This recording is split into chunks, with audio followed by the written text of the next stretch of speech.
Sud Radio, le grand matin week-end, 6h-10h. Laurence Perrault. Et dans quelques instants, nous vous donnons la parole au 0826 300 300. Aude vous accueille, vous voulez témoigner, vous êtes actuellement dans le Var, vous voyez ce qui se passe, vous n'hésitez pas. Vous nous rejoignez pour en parler en direct sur l'antenne de Sud Radio, où vous êtes évidemment victime des incendies de Gironde, là aussi. On vous attend au 0826 300 300, victimes ou solidaires. Vous voulez parler, vous voulez témoigner, le micro est ouvert. On va parler d'ailleurs de ces conséquences dans la Gironde, en tout cas en l'occurrence pour ce grand feu qui est encore en cours, des conséquences sur les TPE et les PME. On va accueillir Didier Moinereau, qui est président du groupement agréé d'Île-de-France. Bonjour Didier. Bonjour. Vous êtes président de ce groupement agréé d'Île-de-France et vice-président des entrepreneurs Île-de-France.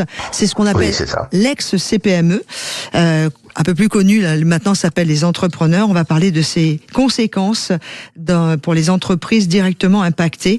Est-ce qu'on peut faire un peu un état des lieux déjà de ce que représente la région Gironde en termes de PIB, en termes économiques avec ces sociétés ?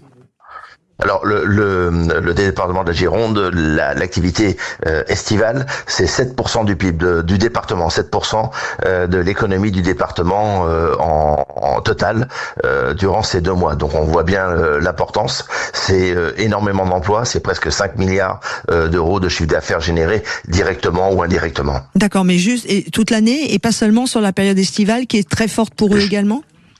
Juste sur la période estivale. Juste sur la période estivale, ah oui. C'est ça. Waouh, juste sur la période estivale. Oui, c'est énorme, c'est une des plus grosses régions touristiques. Le bassin a été évidemment extrêmement touché. Là, la période économique va être, et le côté estival va être particulièrement impacté. Je voudrais qu'on essaye de prendre les choses les unes derrière les autres, Didier Moinereau. Déjà, je voudrais que l'on parle des entreprises directement impactées, qui ont brûlé pour les entrepôts, etc. On va rappeler ce qu'est le groupement agréé d'Île-de-France. Et de France en général, pardon. Oui, c'est ça. Le groupement de prévention agréé, c'est un réseau d'associations uniquement représenté par des bénévoles. Ça ne coûte rien aux entreprises. C'est sous l'agrément des services de l'État et qui permet de venir en aide aux entreprises en difficulté et leur trouver des solutions au travers des services publics que sont le Trésor public, les URSSAF, et puis des solutions techniques. Par exemple, les entrepreneurs nationaux, ex-CPME, on a envoyé du matériel qui a été acheminé par camion, du matériel pour reconstruire les locaux, du matériel de production également des machines-outils. Donc, ce qu'il faut dire, c'est que bien évidemment, c'est un drame, mais qu'il y a des solutions. Il existe en France ce beau mot qui est la solidarité, qui fonctionne énormément. Concrètement, comment ça va se passer pour les entreprises qui sont directement impactées ? Que demandez-vous ? Parce que je sais que vous avez en plus été au ministère plusieurs fois cette semaine. Tout à fait. Alors, on demande bien évidemment les reports de charges, ça c'est un évident.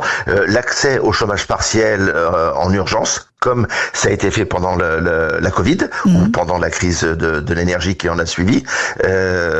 Donc ça, c'est déjà un premier temps. Mais ce qu'il faut savoir, c'est que dans le dialogue, tout peut se passer. Ce qu'il faut demander surtout, c'est à toutes ces entreprises, ces entrepreneuses, ces entrepreneurs qui sont dans le désolement, dans la détresse, de prendre attache avec des tiers, avec leurs syndicats professionnels, avec leurs syndicats patronales, avec les services de l'État, car il y a un dialogue qui s'est instauré et tout est possible. Et s'il y a des blocages, faut pas hésiter de les reporter. Nous, personnellement, on les reporte au plus haut niveau des ministères. Et il y a toujours des solutions qui sont trouvées. Oui, alors on va parler évidemment des entreprises qui sont directement impactées. Et puis ce que l'on voit moins, ou ce dont on parle moins, c'est tout ce qui va être en effet papillon. Alors on va revenir évidemment sur le tourisme et la restauration, qui est un secteur fortement touché par les crises auparavant, et qui là va être encore plus fragilisé. Alors, oui, c'est un secteur qui est déjà très très très fragilisé au travers de toutes les crises depuis la Covid qu'il a traversé, au travers d'une récession de la consommation. Donc c'est ce qu'on appelle des entreprises qui sont juste au niveau de la surface de l'eau pour respirer. Donc là, en effet, il y a un véritable problème parce que nous avons des sites. Alors tout à l'heure, vous disiez que l'ensemble du bassin a été touché. C'est pas tout à fait vrai.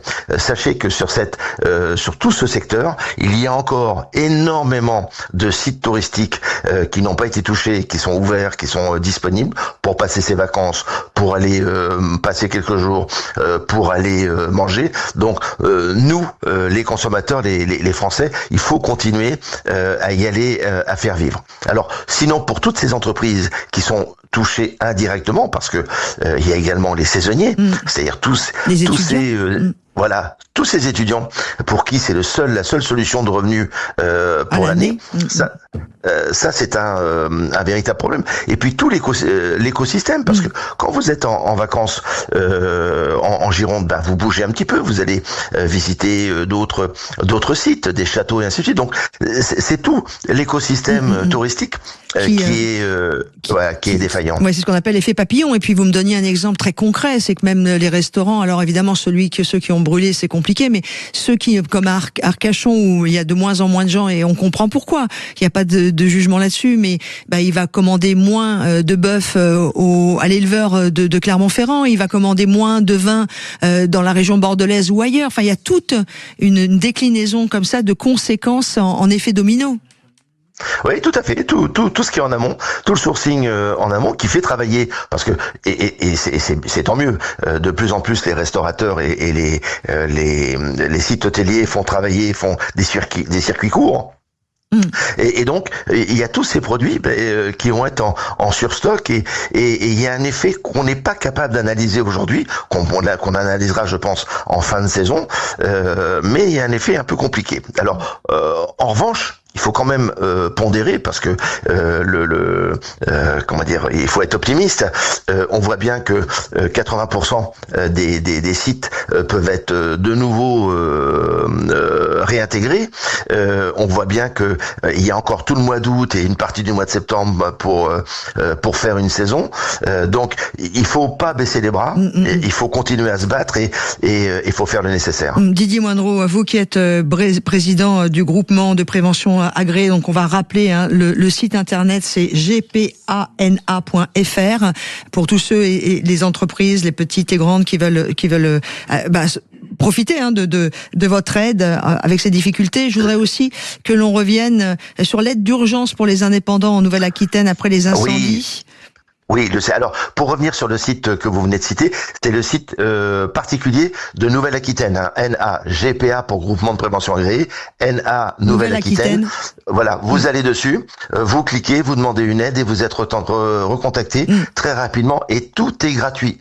Ça c'est important. Alors, revenons sur ce qui a été fait par Serge Papin, et le ministère l'annonce qui a été faite mercredi 29 juillet par les ministères des PME, donc avec le ministre Serge Papin et le ministère du Travail Jean-Pierre Farandou. Le CPSTI, donc ça fait partie de la branche des URSSAF. C'est l'URSSAF en fait des travailleurs indépendants qui sont dans ce genre de crise les plus durement touchés, les plus isolés. Donc aujourd'hui, il y a des aides, alors des reports de cotisations bien évidemment, mais des aides. Le CPSTI possède un fonds de solidarité qui est, il faut le dire, bien constitué et en cas de difficulté, vous pouvez demander une aide financière, de l'argent réel pour pouvoir rebondir, pour pouvoir redémarrer et pour ne pas sombrer. Merci beaucoup Didier Moindreau, président du groupement de prévention Agré d'Île-de-France, vice-président des entrepreneurs, anciennement CPME, là pour l'Île-de-France également. On rappelle le site GPA. Donc GPA Nouvelle-Aquitaine, puisque ça vous concerne. Il y aura sans doute aussi le GPA Var qui sera mis en route. Une solution gratuite, agréée par l'État. N'hésitez pas, si vous vous reconnaissez en tant que petite ou moyenne entreprise, n'hésitez pas, indépendant ou autre. Vous êtes attendu sur le site pour vous aider.